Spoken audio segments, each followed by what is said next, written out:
Hi, my name is Stephanie, and I'm going to read to you some very interesting scriptures from 1 Corinthians about God's wisdom versus the world's wisdom. Okay, so beginning in verse 18, chapter 1. The wisdom of God. The message of the cross is foolish to those who are headed for destruction. But we who are being saved know it is the very power of God.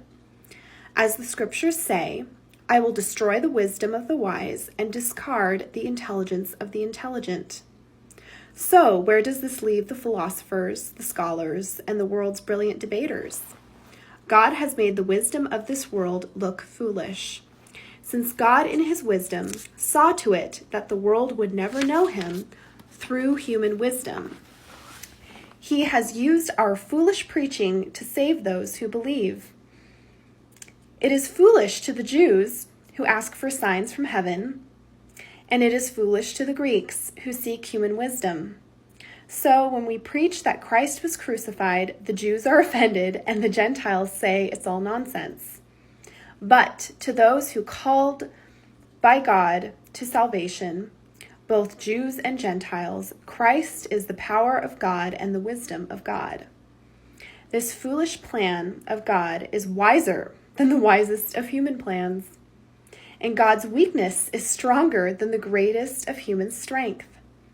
Remember, dear brothers and sisters, that few of you were wise in the world's eyes or powerful or wealthy when God called you. Instead, God chose things the world considers foolish in order to shame those who think they are wise. And he chose things that are powerless to shame those who are powerful. God chose things despised by the world, things counted as nothing at all, and used them to bring to nothing what the world considers important. As a result, no one can ever boast in the presence of God.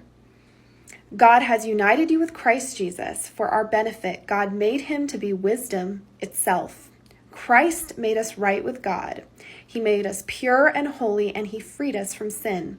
Therefore, as the scriptures say, if you want to boast, boast only about the Lord.